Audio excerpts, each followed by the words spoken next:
वारकरी संप्रदाय ज्ञान शिकवतो, अक्कल शिकवतो. हे हे पक्कल. ज्ञानेश्वरीचा अर्थ काय? ज्ञान ईश्वरी, ज्ञानाची देव म्हणजे. वारकरी संप्रदाय ज्ञान शिकवतो, अक्कल शिकवतो. हे हे पक्कल. ज्ञानेश्वरीचा अर्थ काय? ज्ञान ईश्वरी, ज्ञानाची देव म्हणजे ज्ञानेश्वरी.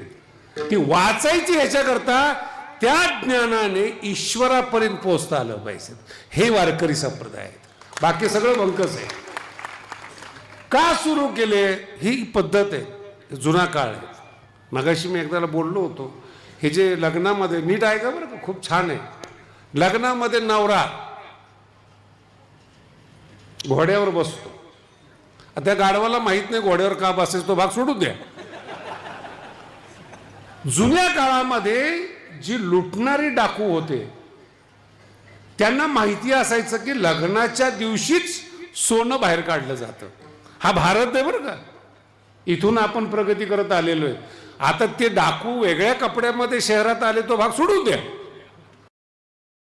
देशाला लुटतात, पण डाकूची वृत्ती बंद झालेली नाही. कपडे बदललेत त्यांचे. पूर्वीचे डाकू म्हणजे घोडा, मर्सिडीज नव्हती ना तेव्हा, फेटा, काळा गंध लावलेला. बघा तुम्ही जुने डाकू. ज्ञानोबांचा मुख्य हेतू आहे, मुख्य हेतू बरं का. ज्ञान हा मुख्य हेतू आहे. आणि ज्ञानासाठी एकत्रित आहेत.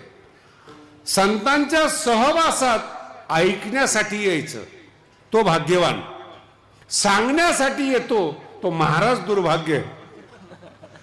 कळलं? महाराजांना जेव्हा लोक सांगायला येतात, पापी कोण आहे? पण तिला ऐकावं लागतं म्हणजे कमी आहे का ते? तुम्ही विचार करत तुम्ही, म्हणजे तो ज्ञानी नाहीये. ऐकण्याकरता संताजवळ यावं. संता सवे वसता योग ज्ञानी पैसता. ज्ञानोबा सत्कर्म शब्दाची व्याख्या 15व्या अध्यायामध्ये सांगतात. उघड लोकांनी दान देणं, धर्म करणं, लोकांच्या मागे लागणं. मला तर 2-4 दिवसामध्ये एवढं टेन्शन आले, अर्धे लोक तुरुंगात गेले तो साधू म्हणवणारे. कीर्तन न ऐकता नको ते कॅसेट पाहतात. आता हे काही साधू आहे बरं? आता दोष कुणाचा आहे मला सांगा बरं. ज्ञानासाठी साधूकडे गेलं पाहिजे. स्वार्थासाठी जेव्हा तुम्ही साधूकडे जाता, त्या स्वार्थाचा फायदा कुणीही उचलतं. नाही पटत ना? ज्या एरियात मी बसलोय ना, 10-5 कोटीला गेलेला एरिया आहे हा. केवढा मोठा स्कॅम झालाय मागच्या वर्षी. अहो, जमिनी इकून पैसे गुंतवलेत लोकांनी व्याजासाठी. लक्षात येते? आणि मी गेल्या 25 वर्षापासून पाहतोय लोक व्याजामुळे मुद्दल गमवतात. आळंदीपासून पाहतो, दरवर्षी पेपरला सरकार जागा करतं, सगळं जागे करतात, पण माणसं फसल्याशिवाय. मी एकाला म्हणलं होतं नको टाकू त्या पतसंस्थेत पैसे. म्हणजे महाराज तुम्हाला काय कळतंय अर्थशास्त्र? आणि जेव्हा बुडाला तेव्हा मला फोन आला, महाराज तुमच्याशी 2 गोष्टी बोलायच्या आहेत. म्हणजे आता अजिबात नको, नाही काहीतरी करा. नाही का, जेव्हा संतांचं ऐकत नाही तेव्हा संत तुमचं ऐकत नाही. विठाला विठाला. का कीर्तन ऐकायचंय? बुद्धीचा विकास झाला पाहिजे.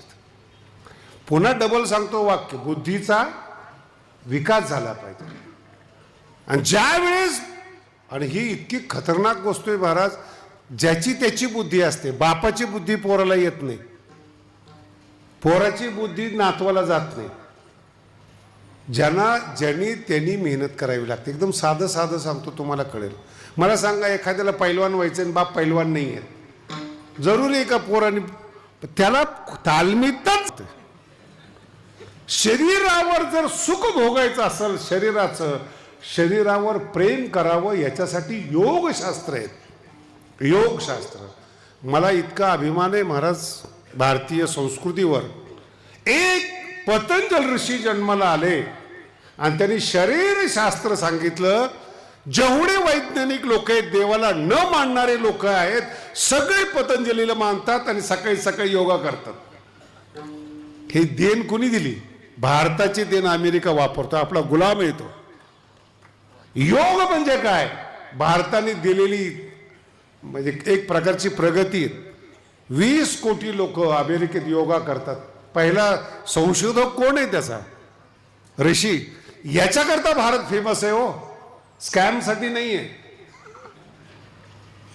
आता आणि दुसरं चालता चालता सांगतो तुम्हाला, लोकांमध्ये बुद्धीमध्ये एवढं परिवर्तन आले.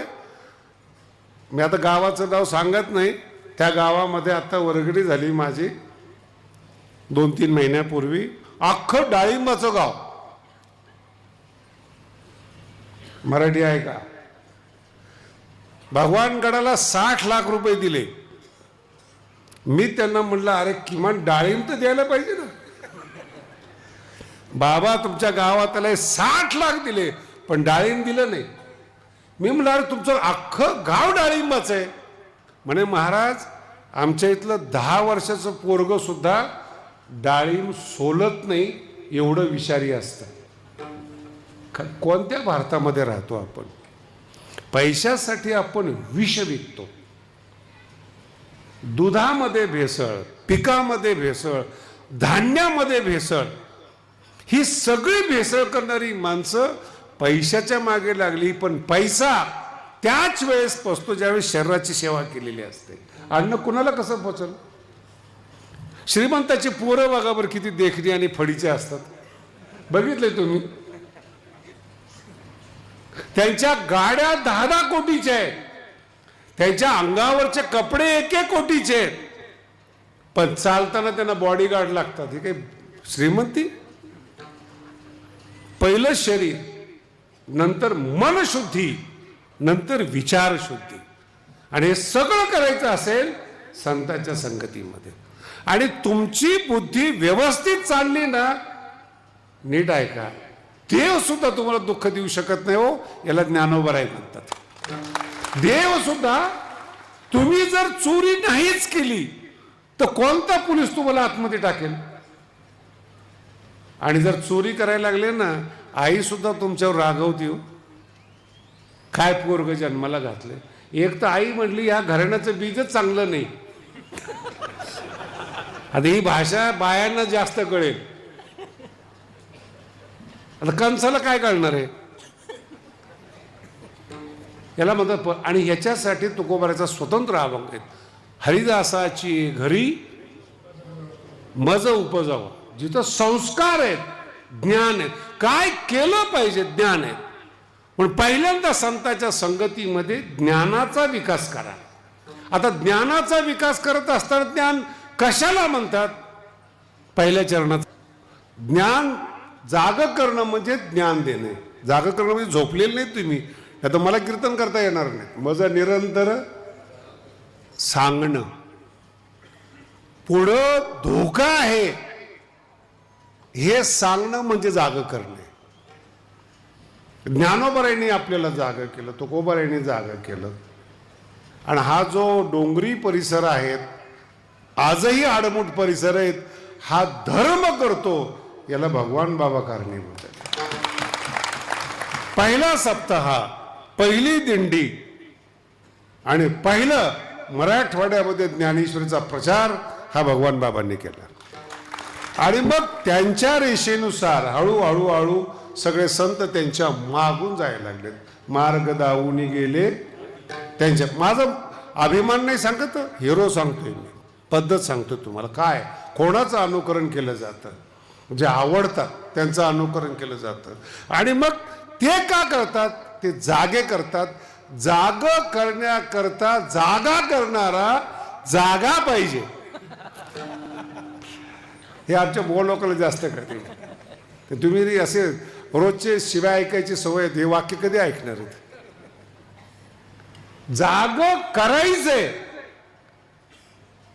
त्याला जाग करणारा जो आहे तो स्वतः काय पाहिजे? जागा पाहिजे. जो जागा नाहीये तरी पण बोलतो, अनंत वाचाळ बरळती त्या कैसा गोपाळ. नीट ऐका बरं का, खूप गोड शब्द. फक्त सावकाश म्हटले ना, हे शब्द आपल्याला जागे करतात. फक्त सावकाश म्हणा. अनंत वाचाळ, सगळ्याला माहिती. बडबड करणारे किती आहेत नाही कळालं तुम्हाला. जेवढी बडबड केली जाते याचा अभंग जर लिहिले तर किती त्रास होईल. काही काही लोक कविता करतात, काही काही लोक बडबड करतात. ते कवितेमध्ये बडबड असते, बडबडीची कविता असते. ज्ञान नाही आहे. स्वतः झोपलेला आहे तरी देखील बोलतो, त्याला बरळ म्हणतात. बरळ कोणाला म्हणतात? झोपलेला आहे तरी सुद्धा बोलतो, त्याचं नाव काय? तुमच्यासाठी बोलतोय मी. तुम्ही जो सल्ला पाळत नाही तो दुसऱ्याला देता. गडावर एक जण आला होता. आता आपलं सगळ्याला माहिती, ज्ञानोबारांचं मंदिर महाराष्ट्रातलं पहिलं मंदिर आहे. आणि ऊसतोड कामगाराचं आणि शेतकऱ्याचं आहे, एवढ्या मोठ्या दगडामध्ये. मला अभिमान आहे. तो दगड देवाने स्वतःला नाही घेतला पंढरपूरच्या, पण ज्ञानोबारायला दिला. याला म्हणतात विठोबाचा प्राण सखा. तो दिला, निसर्गाने दिलाय बरं का, पैसे नाहीत ते. आणि व्यवस्थित आहे का काय बोलतो तुम्हाला? विठोबाने दिला, ऊसतोड कामगारांनी दिला. आणि तो मला काय सांगत होता, तुम्ही नीट ऐका. तर बोलायला नाही पाहिजे, पण तुम्हाला पण अक्कल पाहिजे. जाग करणार कोण? तर मी एक जाहीर केलं मागच्या वर्षी, किंवा जी वर्गणी होईल त्याच्यामध्ये बाबाचं आणि माऊलीचं मंदिर होईल. ऐकले सगळ्यांनी ना? बाबा एका वर्गणीमध्ये 2 मंदिरं. कीर्तन करायला राग आला हो. जवळचा होता. शास्त्रीजी तुम्हाला काय अक्कल आहे का? माझे मित्र मला बोलतात बरं का, काय मित्रच आहे ना ते, आणि हे मित्र जवळ पाहिजेत.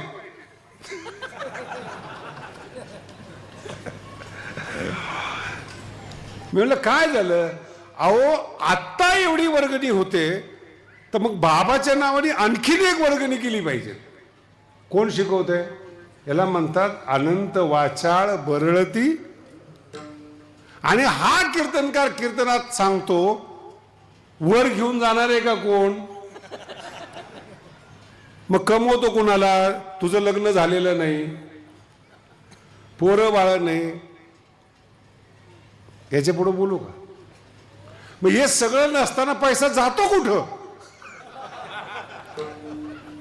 आणि त्यांनी एक लक्षात ठेवा, देशाला फसवणारे आणि माणसाला फसवणारे 16व्या अध्यायामध्ये भगवंतांनी वर्णन केलंय.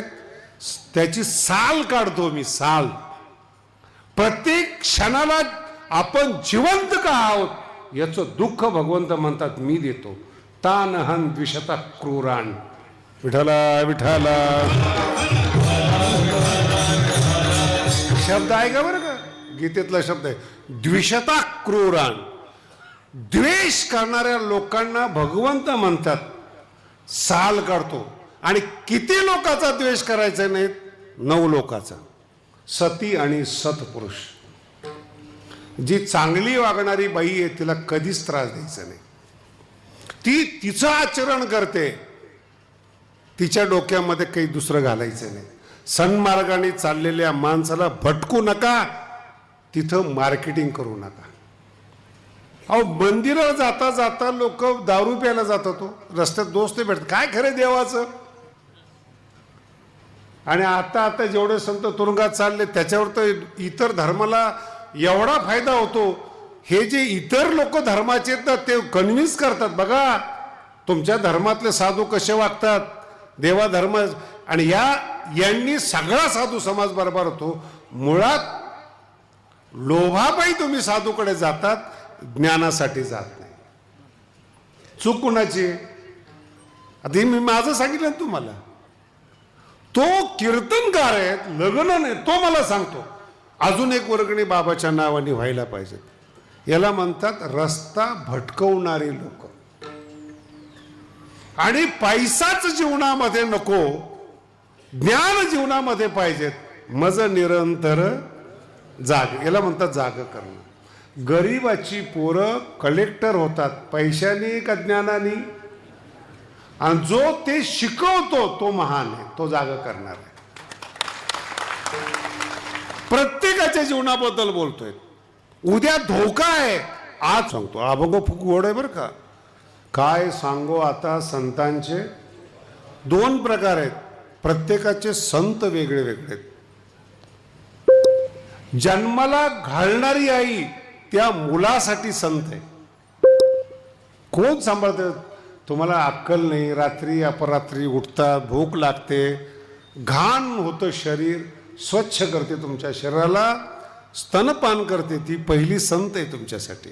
तिचा अनादर जीवनात झाला नाही पाहिजे. अनादर नाही, पहिली संत आहे ती.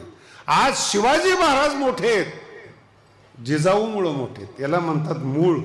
आई मोठी आहे. आईने त्याला शिकवले की स्वराज्य म्हणजे काय, आईने शिकवले शत्रू म्हणजे काय, आईने शिकवले पुरुषार्थ म्हणजे काय. हे तुम्हाला कळायला फार अवघड आहे.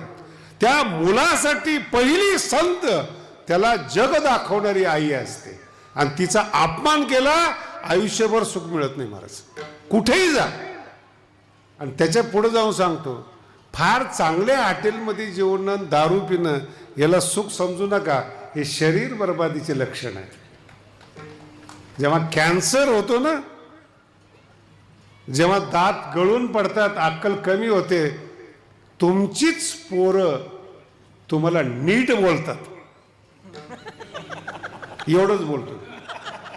आणि जेव्हा ते नीट बोलतात तेव्हा नीट आमच्याकडे येतात. महाराज आमच्या पोराला काही सांगा. पोरग 50 वर्षाचं झालंय आणि महाराज 25 वर्षाचा आहे. आणि त्याला हा 70 वर्षाचा म्हातारा सांगतो आमच्या पोराला सांगा. आता ते 25 वर्षाचा महाराज 50 वर्षाच्या महाराजाला काय सांगणार? तोच पाकिट देतोय ना याला, घरात येतो म्हणजे. उलट तो बापाला सांगतो, सहन करा, आयुष्य असंच असतं, मज निरंतर.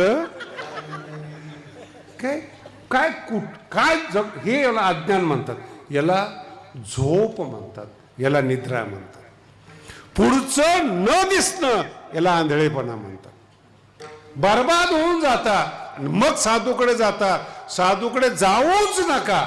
मानसिक रुग्ण आहात, डॉक्टरकडे जा. साधू ज्ञानासाठी असतो, पण हल्ली ना गोड बोलणारे पण साधू झाले. तो बघा ना तुम्ही, मोठमोठ्या साधूचे जा तेरा कल्याण हो. तू कोण भिवंडीच आहे का? अरे पुन्हा नीट आहे का? त्याला कल्याण करता आलं असतं तर तो का असं राहिला असता? साधू ज्ञानी असतो म्हणून ऐश्वर्य संपन्न असतो. हे अज्ञानी लोक ज्ञानी माणसावर शायनिंग मारू शकतात. परमार्थाचा काय उपयोग? अहो परमार्थातला साधू देवावर शायनिंग मारतोय. हा वारकरी संप्रदाय आहे. देवांनी पाठवलेल्या नामदेव महाराजांना माऊलीने जवळ केलं नाही, याला म्हणतात धाक. कोणी पाठवले? नामदेव महाराजाला भगवंतानी पाठवले. वशिला किती मोठा आहे, पण संत कसे आहेत आमचे? नाही, कच्चा म्हणून नामदेव महाराजाला पाठीमागं पाठवलं. कथा नाही सांगत मी, व्यथा सांगतोय. पुढचं ऐका. जेव्हा नामदेव महाराज मागे जातात, ते राग आहे ना, एखाद्याचा अपमान नाही केला रे राग येतो. मला अनुभव आहे, तारखा मागायला येतात तर नाही मिळत. गेटमध्ये आमचीच माणसं असतात, त्यांचे देखत बोलतात, काय खरं नाही हो महाराजाचं, लय अहंकारी.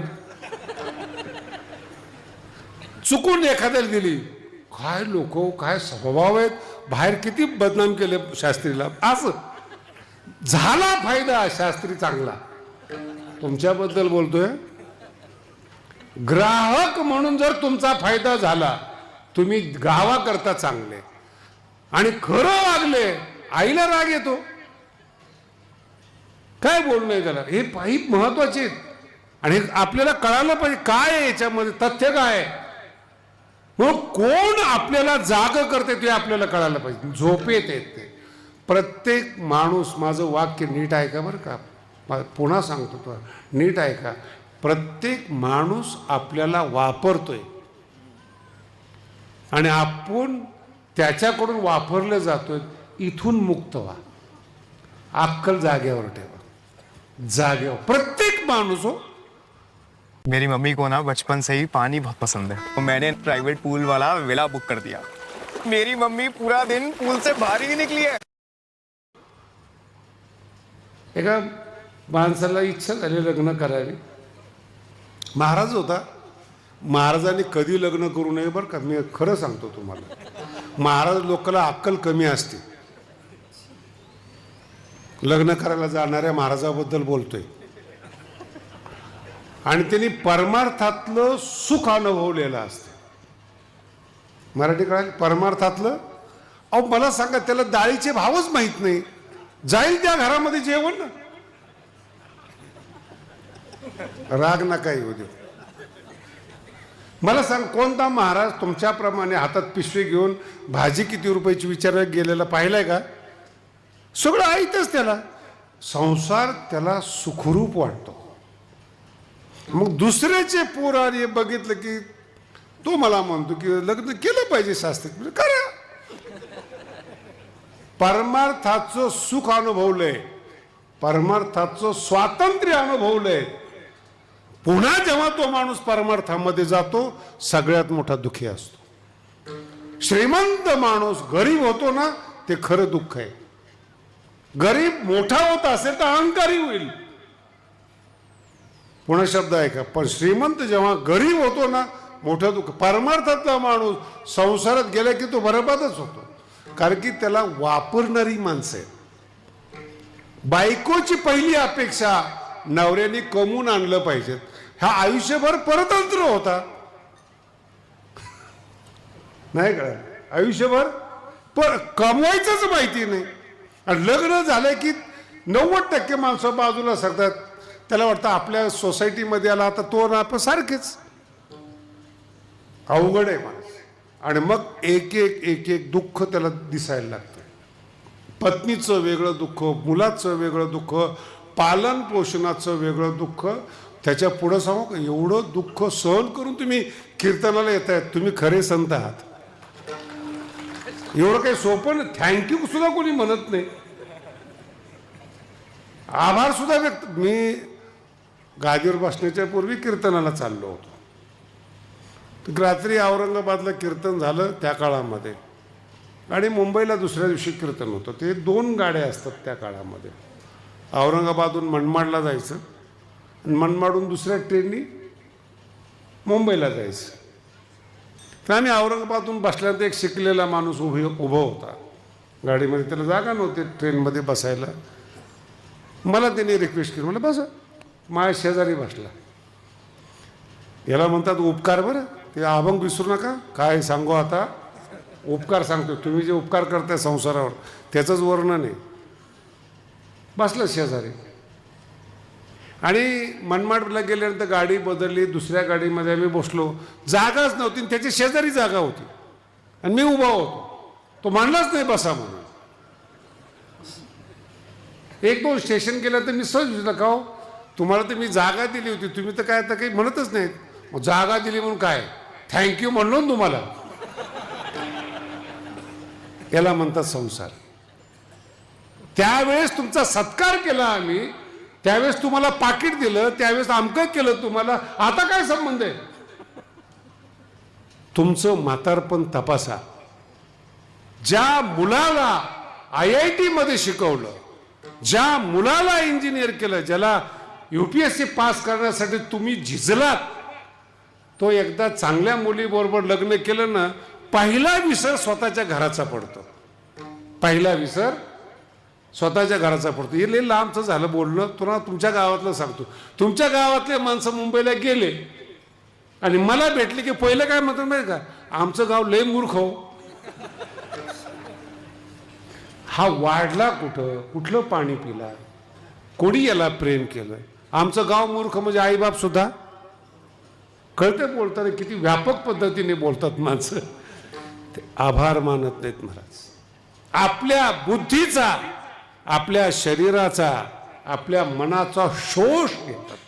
त्याच्या मोबदल्यात काही मिळत नाही. त्यातून संत तुम्हाला जागे करतात. नका याच्या मागे पडू. मग करायचं काय? ज्याचं त्याचं प्रारब्ध आहे. एखाद्याचा मुलगा कलेक्टर झाला, बापाने मदत केली, त्याचं प्रारब्ध आहे, त्याची बुद्धी, त्याची मेहनत आहे. त्यांनी थँक्यू म्हणायला पाहिजे आई बापाला. सगळ्याबद्दल नाही बोलत बरं का, काही काही आई बापाला देव मानतात. हा जो शब्द आहे ना आपला मासाहेब, हा छत्रपती शिवरायांचा शब्द आहे. आईला आदर कसा द्यायचा त्यांच्याकडून शिका. आणि त्यांच्याकडून शिकलेले माणसं आईला आदर देत नाही. ते सहज म्हणतात तुला काही कळत नाही. तुला जन्म देऊन तिला काही कळलंच नाही ना. काय कळलं तिला? तुझ्यासारख्या मूर्खाला जन्म दिलाय. एकच व्यक्ती आहे जगामध्ये, ते प्रेम देत असताना उपकाराची अपेक्षा नाही करत. माझा मुलगा सुखी असावा. आणि दुसरे या जगामध्ये संत, तुम्ही मोठे झाल्यानंतर तुमच्याकडून काही अपेक्षा करत नाहीत, पण त्यांचं ऐका, त्यांना संत माना. दुसरा टप्पा आहे शिकवणारे. चुकीच्या रस्त्याने चाललेला माणूस आहे. एक माणूस येतो, अरे हा रस्ता इकडे जात नाही, तो बदलतो रस्ता. तो गुरु आहे तुमचा, तो संत आहे, तो जाग करतो. छोट्या छोट्या गोष्टी, एक शब्दाने जीवन बदलतं. एक शब्दाने गुरु येतो तुमचा. नाही तर ऐकू नका. तुम्हाला गरज नाही ना, कुणाचे उपकार घेऊ नका. घेतले, ज्ञानेश्वरीमध्ये एकमेव दोष असा आहे ज्याला ज्ञानोबराय माफ नाही करत. सगळे पापी ज्ञानोबरायांच्या मध्ये माफ आहे, आई येते. पण जो उपकार करणाऱ्यावर अपकार करतो, कृतज्ञ आहेत, ज्ञानोबराय त्याला कधीच माफ करत नाहीत. विठाला विठाला. म्हणून जिथं कळत नाही आपल्याला, तिथं ते दोन शब्द येतात. त्याला म्हणतात जाग करणं. अरे रस्ता चुकीचा आहे रे, जागा हो. आता ह्या घोषणा झाल्यात बरं का, जागा हो, जागा हो. आणि जागे करणारे झोपलेले. म्हणून शब्द फार आहेत. कोणते संत योग्य मार्गदर्शन करतात ते संत. जग त्याला निंदा करत असेल, जग त्याला नावं ठेवत असेल, तुमच्या आयुष्याचे ते गुरु आहेत. जगानं नावं ठेवू द्यावं, जगाचा काही विषयच नाही. काय जग कोणाला नावं ठेवत नाहीत महाराज. फार महत्वाचा टप्पा आहे हा. कोणाला नावं ठेवत नाहीत जग. पण नाव तुमच्यासाठी कोण महत्वाचं आहे? जो तुम्हाला आजारातून उठवतो तो डॉक्टर तुमच्यासाठी संत आहे. जो तुम्हाला अमुक खाऊ नका तुमच्या तो तुमचा संत आहे. प्रत्येक वेळेस सांगतोय तुम्हाला. आणि ही संत जेव्हा जागे करतात आणि तुमच्या आयुष्याचं सोनं होतं. मी फार विनम्रतेने सांगतो बरं का, भगवान बाबांना नारायणगडाचे महंत माणिक बाबा घेऊन गेलेत नारायणगडावर लोणीमधून. नीट आहे का शब्द? आणि नारायणगडाला 250 वर्ष झालेले आहेत. किती? 250 वर्ष. त्यांची शाखा नाही. तुमच्या डोंगर शिल्लक राहिला नाहीत एवढे तुमचे गड झालेत. नीट आहे का? जेव्हा मी गादीवर बसलो, भगवान बाबांचं हस्तलिखित चाळलं. तुमचं विचार करण्याची पद्धत वेगळी, बाबाची वेगळी. नारायणगडावरून काढलं हे तुम्ही बोलणार, पण भगवान गडावर जी कागद आहेत त्याच्यावरची बाबाची सही आहे ना. भगवान बाबा बुवा गुरु माणिक बाबा, त्याच्या नावाने गड आहे. विठाला विठाला. कशी सही आहे? भगवान बाबा गुरु माणिक बाबा, नारायणगडाचे. भगवान गडावर आल्यानंतर ते बाबांची सही आहे. भगवान बाबा गुरु माणिक बज निरंतर जागविती. त्यांनी त्यांच्या डोक्यात आलं का? अहो लोणीतून नेणं हेच संतपणाचं बीज लावलेत. त्यांनी नेलं नसतं तर हे सत्य झालेच नसते. स्तुती नाहीये, वस्तुस्थिती सांगतो. तुम्हाला नेलं कोणी? तुमच्या गावातून तुम्हाला एखाद्याने नेलं असेल आणि व्यापार करून तिथं तुम्ही मोठे झाले असाल, नेणाऱ्यापेक्षा श्रीमंत झाले असाल, पण नेणारा तुमच्यासाठी संत आहे. त्यांनी मार्गदर्शन केलेले आहेत, त्यांनी गाईडलाईन. एखादा अज्ञानी संत आहे, तुम्हाला त्यांनी आळंदीला नेलं, तुमच्यासाठी तो देव आहे. तिथं जाऊन तुम्ही महाराज झाला. आणि पुढे ते सांगतात आमच्या गुरुला काही कळत नाही. हो अहो, कळणं हे बोलणं तर लांब, दुसऱ्या चरणात सांगतात.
तुकोबरायचा अभंग आहे बरं का, काय गोड अभंग आहे. काय द्यावे त्याचे ज्यांच्यामुळे ज्ञान मिळालं. नीट ऐका, ज्यांच्यामुळे तुम्हाला प्रेम मिळालं, ज्यांच्यामुळे समाजात मान मिळाला, ज्यांच्यामुळे तुम्ही संत झालात, ज्यांच्यामुळे तुम्ही श्रीमंत झालात. तुकोबराय म्हणतात काय द्यावे त्याचे. उतराई होण्यासाठी, त्यांच्या ऋणातून उतराई होण्यासाठी काय द्यावे. ज्या जीवाला संतपणाला, व्यापकपणाला, त्या जीवाने जीव देणं हा सुद्धा थोडकेपणा आहे. ठेवी तो हा पायी जीव आहे, तो थोडा होतो. त्यांच्या कष्टाला, त्यांच्या उपकाराला जीव देणं हे सुद्धा थोडेपण आहे. विठाला विठाला. हा इतकं मोठं. ही जी उपकार जाण ठेवणारी मंडळी असतात ना, ही एवढी आत्मसमाधानी असतात, तृप्त असतात, तुम्ही अंदाज करू शकत नाही. महाराज ज्ञानोबांची जेव्हा ज्ञानेश्वरी वाचतो ना आपण, लोकांना वाटतं गुरुबद्दल बोललेत, गुरुबद्दल बोललेत. फार वेगळा विषय महाराज. गुरु हा गुरु असतो, त्याचा एक शब्द ज्ञानेश्वरीला भारी पडतो बरं. तो कळत नाही म्हणून माऊली मोठे वाटतात. पुढच्या भाषेत बोलू का, माऊली म्हणजे माऊलीच आहेत. तुम्ही जेवढे बसलेले आहेत ना आत्तापर्यंत, तुम्ही आईचं वर्णन ऐकलंय. आई काय, आई काय. आई जे तुम्हाला खाऊ घालते त्याचा पैसा कोण देतो बोला ना. बाप देतो ना. कमवतो कोण. आहे का काही त्या बापाला मान. हे तुम्हाला कळत नाही. याचं नाव आहे परमार्थ. मी तुमच्या पुढे कीर्तन करतो, माझे गुरु माझ्या मुखातून बोलतात, ही जाणीव प्रत्येक शब्दाला पाहिजे. त्यांच्या ऋणातून मुक्त होता येतच नाही. तुमचा प्रत्येक शब्द गुरूंनी शिकवलेला असतो. मराठी कळाली का. प्रत्येक शब्द गुरूंनी शिकवलेला असतो. तुम्ही चुकीचं बोललात, तुमचा अजिबात दोष नाही. दोष कुणाचा आहे. म्हणून तुम्ही जेवढ्या बाया बसल्या त्यांना विचारा, ते मुलीला एकच शब्द सांगतात, स्वयंपाक शिक बाई, नाही तर माझा उद्धार करशील. तुम्हाला याचं गांभीर्य कळत नाही, याचा खोल अर्थ कळत नाही. आईचा सन्मान तेव्हाच असतो, सासरी मुली आईचं नाव काढते, तो सन्मान आहे. लाड इतका करू नका की सासरच्या लोकांनी साडी चोळी देऊन परत घरी पाठवलं पाहिजेत, असा लाड करू नका. आजची पोरं बघा ना, जातानाच मुली ठरवून जातात, हे वेगळं राहत असेल तर लग्न. आता पोराचे प्रॉब्लेम असे झाले की मुलीची संख्या कमी. आणि पोराची संख्या, एक देश असा आहे जिथं एका मुलामागं 3 मुली आहेत. मी तुम्हाला नाव सांगितलं असतं तुम्ही भारत मोकळा कराल.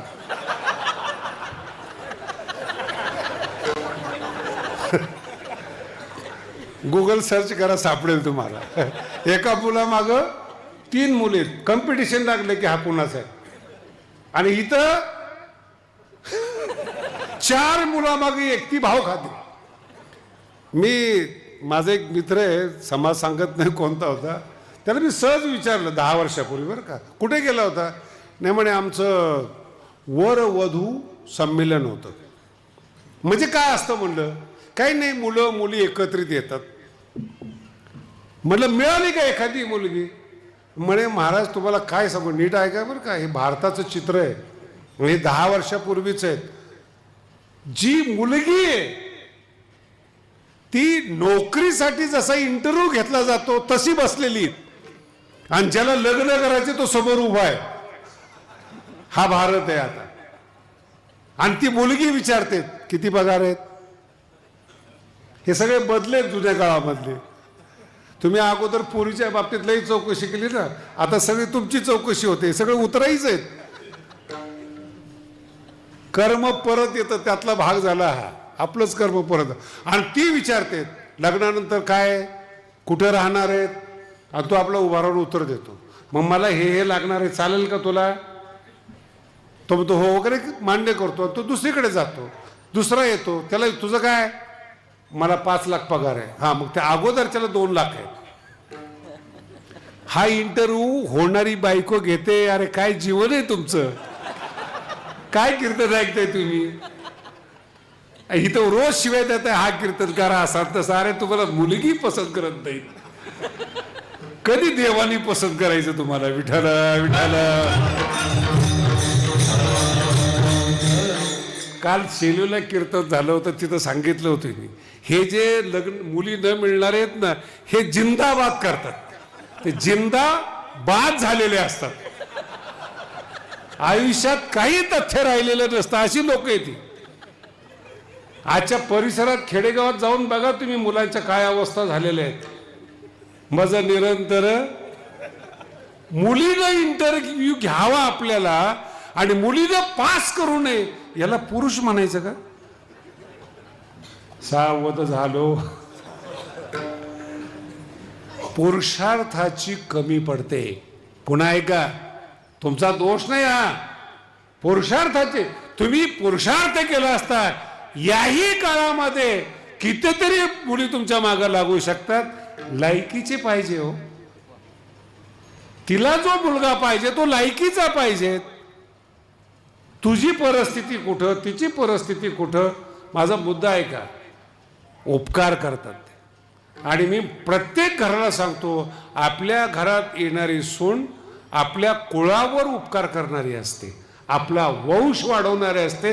आदर करा, नाही तर हाल होतील. काय कष्ट करते तुम्ही बघा ना. आणि तिला स्वतःचं काही मन नाही म्हणून हे शिकवणं म्हणतो आम्ही त्याला. आणि ही जी मार्गदर्शन करणारी मंडळी आहेत यांच्याबद्दल बोलतो मी तुम्हाला. काय द्यावे त्याशी खेळ करतात आणि मग शेवटी लागतात. जन्मजात असतं ते, काही नुसतं करंट. आणि काही आपलं, या दोघांना संत सांभाळतात.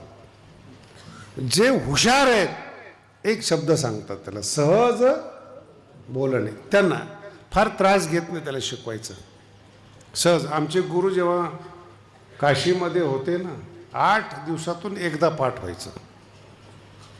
आणि तुम्ही प्रश्नोत्तर आता पाहताय तुम्ही, त्याच्यामध्ये दिलेलं असतं 10 प्रश्नापैकी 5 सोडवा. आणि आमचे गुरुजी न्यायशास्त्र संस्कृतच्या श्लोकातून लिहायचे आणि खाली लिहायचे 10 प्रश्नापैकी कोणतीही 5 तपासा. याला म्हणतात जीवन. 10 याला आत्मविश्वास आहे. 10 पैकी कोणतेही 5 तपासा, हे जीवन आहे.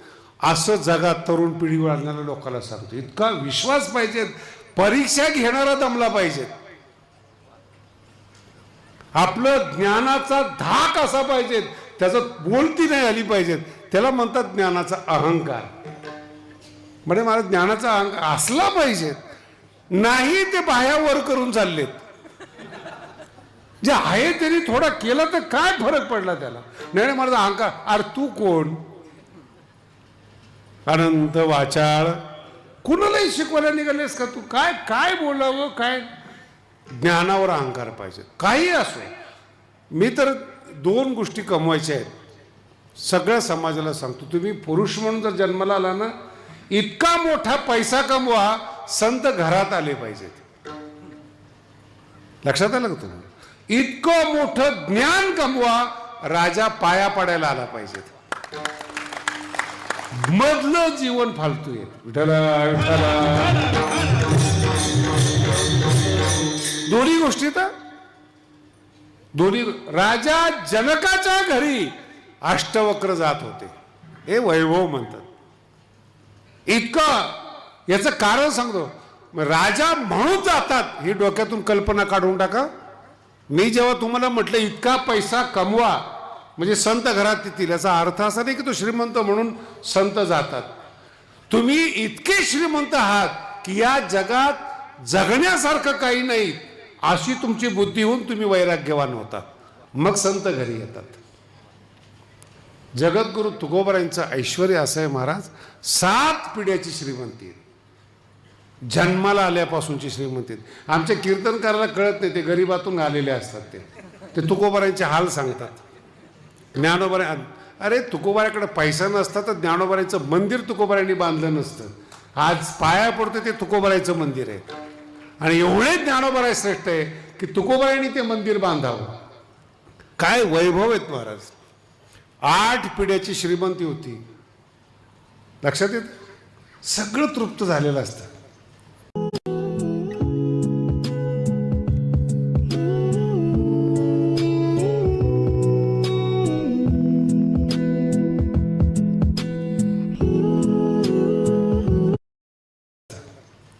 मुंबईमध्ये एक घर आहे, काय सुचलं त्याला, मी जरा चांगल्या भाषेत बोलतो.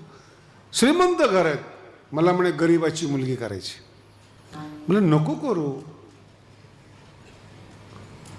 भागवतामध्ये भगवान श्रीकृष्ण सांगतात, मित्रता आणि नातेसंबंध समान असतानाच करा. एवढं तरी डोक्यात घ्या. नातेसंबंध आणि मित्रता समान असताना करा. आपल्या योग्यतेचा मित्र असला पाहिजे आणि आपल्या योग्यतेचं जिथं मुलगी द्यायची ते नातं असलं पाहिजे. मुलगी श्रीमंताला दिली, आयुष्यभर टोमणं मारतात त्याला. काय घ्या तुझ्या घरी दळभद्री, ही बोलणं आपल्या चुकीमुळं ऐकावं लागतं तिला. तुम्ही ज्या कुळामधले आहात त्याच समान कुळामध्ये मुलगी दिली ना, तिला दुसऱ्या घरात गेल्यासारखं सुद्धा वाटत नाही. तिथंही खुरपत होती आणि इथंही खुरपत होती. पण श्रीमंतात दिलं ना, त्यांचं बोलणं टोचतं महाराज. मुलीला रडती ती मुलगी. रोज काय तुझ्या घरात साडी मिळते का, असलं जेवण असतं का. एका घरामध्ये सांगतात इतक्या भाज्या तुझ्या घरात होतात का. देऊ नका श्रीमंताला. श्रीमंताने गरिबाची मुलगी करू नका. माहीत नसतं एकमेकाला. आणि हे याला म्हणजे समान. दोस्त सुद्धा समान असला पाहिजे. श्रीमंत दोस्त असला तर याला जड म्हणून उचलावं लागतंय. कुठे गेला की ह्याचाच खर्च ओझं म्हणून. आणि जर श्रीमंत असेल तर पुढे टोमणे येत त्याला.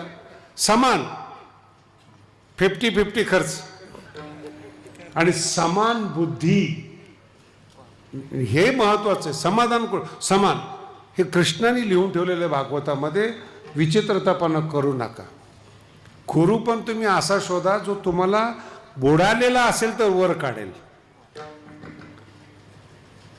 नाही ना, बुडालेला असेल तर वर काढेल. बूड जळालेला असेल तर तुम्हाला बुडाल्याशिवाय राहणार नाही. वर काढण्या हे ज्ञानोबा सांगतात. वर जायचंय ना, मोठ्या माणसाच्या संगतीत राहा. विचार मोठे होतात, तृप्त असतो. त्याने केली ती मुलगी. अहो याच्या घरातलं जेवढं होतं ना, सगळं माहेरला पार्सल झालं. कोणाच्या चुकीमुळं. का सुचलं असं पाप. दोन शब्द म्हणून मित्रता असेल, नाते समान पाहिजेत. आणि जेव्हा आपल्याला मोठं व्हायचंय, गुरु व्यापक पाहिजेत. व्यापक तत्वाचा साक्षात्कार झालेला आहे. एक शब्द सहज बोलणे हितोपदेश.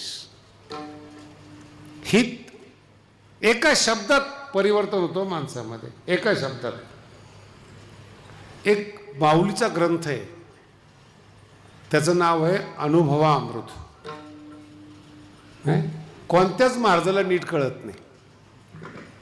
विषयाचे अनुभवी माणसं अमृताचा अनुभव कसा कळेल त्यांना?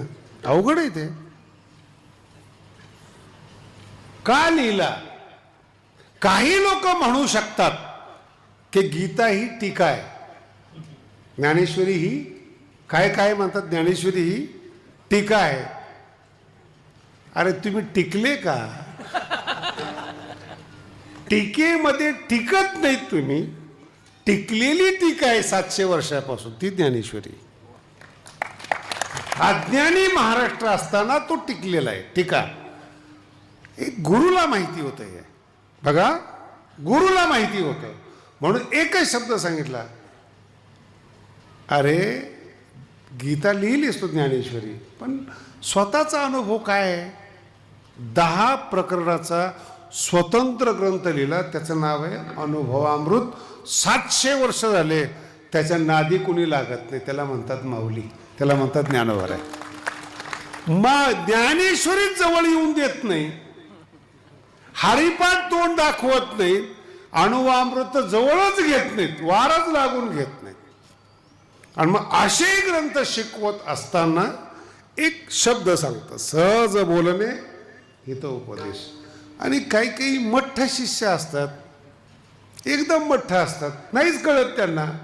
करुणी सायास त्या मठ्ठ माणसाला प्रयत्न करून त्याला मोठं करतात, याला संत म्हणतात.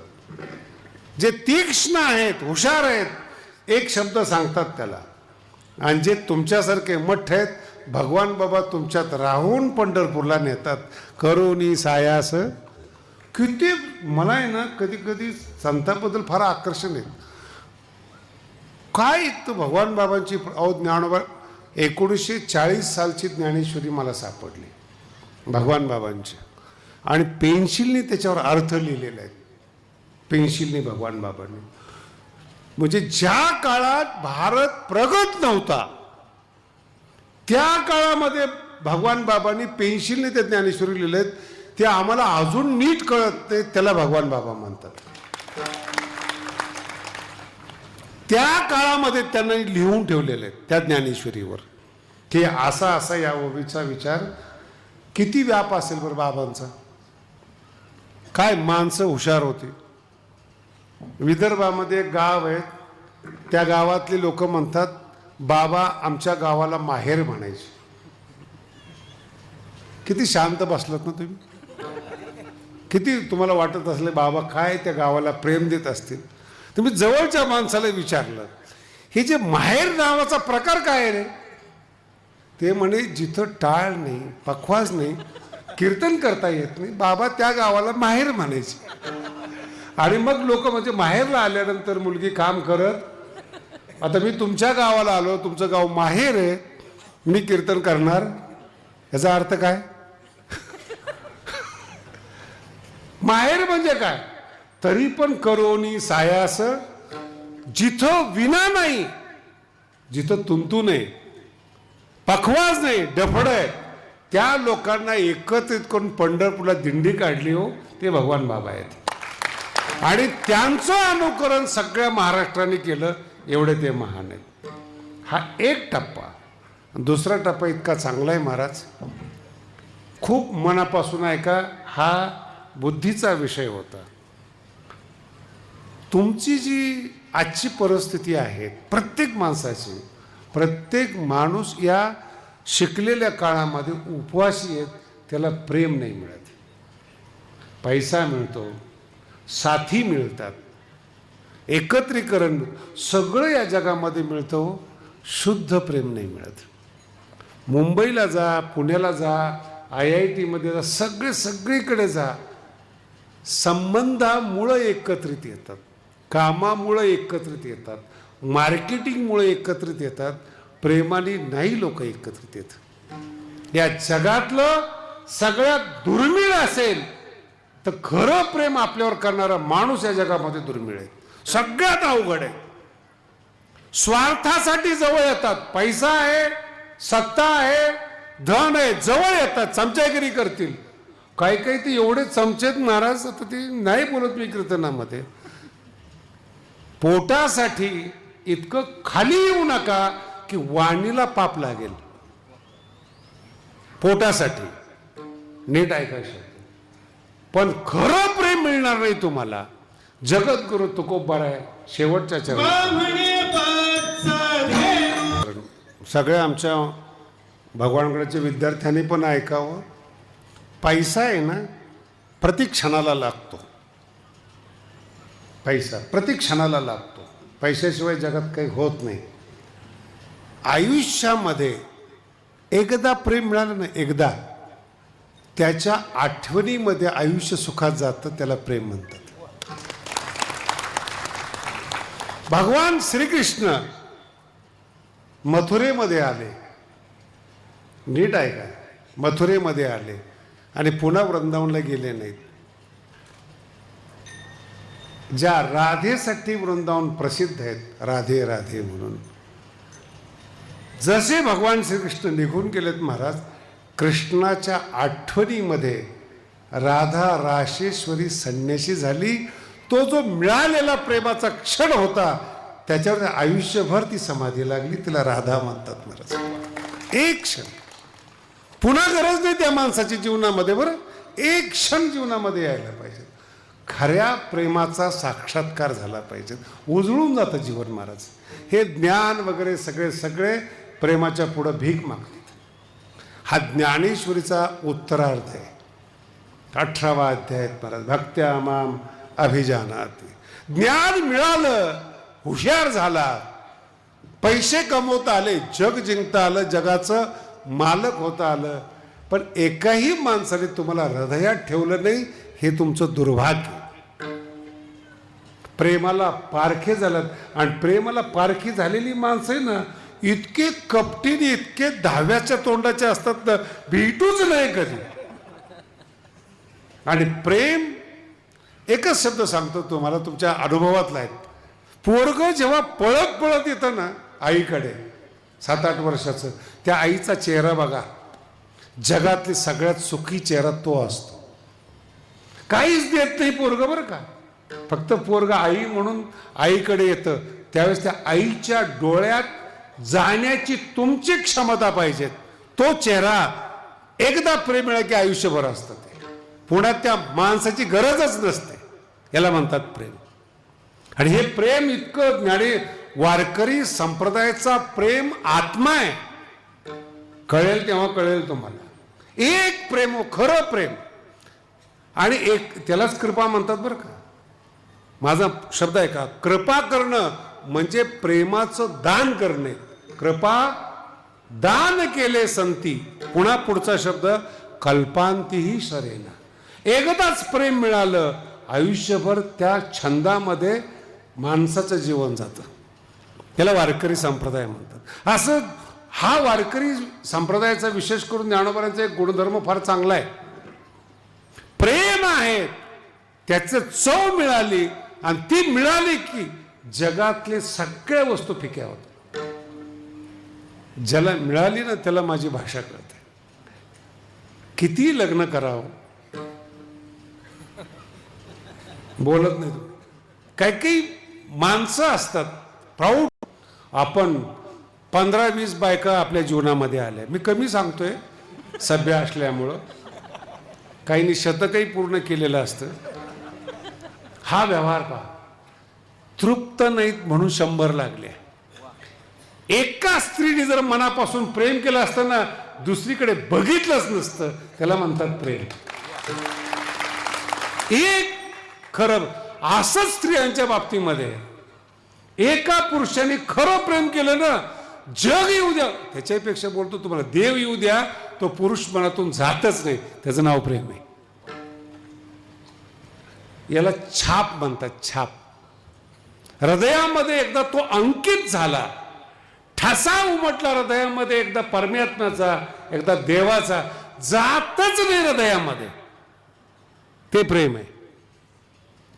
आणि हे तुम्हाला जाणीवपूर्वक सांगतो महाराज, जाणीवपूर्वक. तुम्ही आम्ही फार गरीब आहेत, फार लहान आहेत. मुस्लिम धर्म बघा तुम्ही, दृष्टांत म्हणून सांगतो. एकदा त्यांच्या डोक्यामध्ये बसला ना अल्लाह, जगाला उद्ध्वस्त करतील, पण कधी अल्लाहवरचं प्रेम कमी पडणार नाही. किती धर्म आहे तो. 58 देशामध्ये गेलात. कशाचं स्वरूप आहे? ज्ञानाचं आहे का प्रेमाचं आहे? अनुभव घेऊन पहा. तुमच्यामध्ये रोज संत तुरुंगात चाललेत, आम्हाला टेन्शन आहेत. आम्ही मोकळे फिरले की ते आमच्याकडे पाहता, हात नाही ना. केलं कुणी, भरतय कोण? अरे लाज वाटते मला. ह्या लोकांमुळं ज्ञानोबा तुकोबाराला काळीमा लागते. त्यांना लोक तुमच्यामुळे संत मानत नाहीत. ज्ञानेश्वरीचा ना अभंगाचा विश्वास उडतो. असं जीवन जगू नका.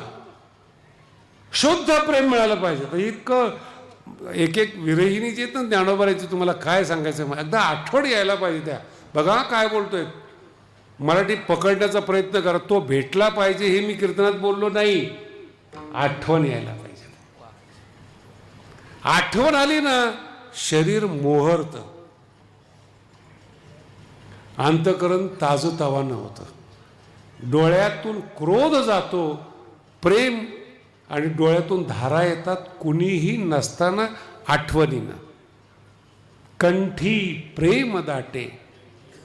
काय तुकोबारांचा अनुभव आहे पहा. कंठी कंठ बोलू देत. खरं प्रेम हे जे लोक म्हणतात ते आय लव्ह यू जोड्यांनी मारली पाहिजेत. ते एवढे मोठे मोठे संत बोल, प्रेम कंठामध्ये अडकवतं. ते कधीच बोलत नाही माझं प्रेम आहे. हे हा प्रेमाचं लक्षण आहे. ते कंठामध्ये येतं, कंठ दाटतो. कंठी प्रेम, आवाज बंद होतो. बघा तुम्ही, खूप दिवसातून जर भेट झाली ना, डोळे खाली असतात. मुलगा पाहिल्यावर डोळे खाली असतात, कंठ रुंदलेला असतो. फक्त आलिंगन देते आई त्या मुलाला आणि पाठवून हात फिरवते. ते रडणारं पोरगं बंद होतो, नाही का? किती ज्ञानी माणसाने लहान पोरगं घ्या, बापाने घ्या, रडायला लागलं ना, ती बाप म्हणतोय तू घे. बापाकडे प्रेम नाही, ज्ञान आहे. आईकडे प्रेम आहे. आई लगेच रडणारं पोरगं घेते आणि एकच हात फिरवते. पोरगं शांत होतं. तुमच्या जीवनामध्ये जी ओरड आहे ना, बरड आहे ना, मी शहाणा आहे म्हणून जे बोंबलणे ना, प्रेम मिळालं नाही म्हणून तुम्ही बोंबलताय.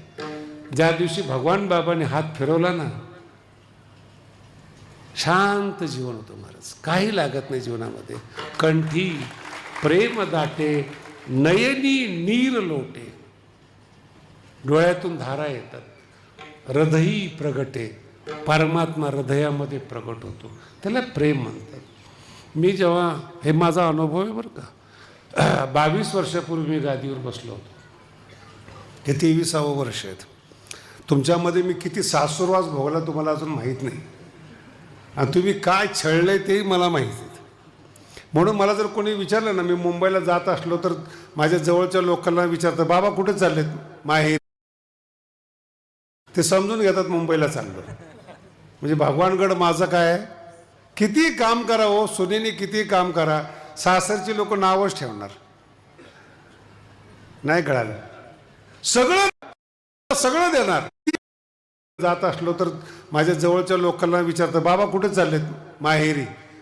ते समजून घेतात मुंबईला चाललो. म्हणजे भगवानगड माझं काय, किती काम करा हो सुनेनी, किती काम करा, सासरची लोक नावच ठेवणार. नाही कळालं? सगळं देणार. सोनेला सगळं देणार, सोनं चांदी कपडे सगळं देणार, पण त्याच्याबरोबर टोमणा पण देणार. आणि माहेर त्याला म्हणतात, न टायमाचं बंधन आहे, न कामाचा ताण आहे. आई म्हणते दमून आलेली मुलगी झोपू दे, तिला उठवू नका. ते माहेर आहे. ते प्रेम आहेत महाराज. आणि ते प्रेम अनुभव आला ना की मग कळतं.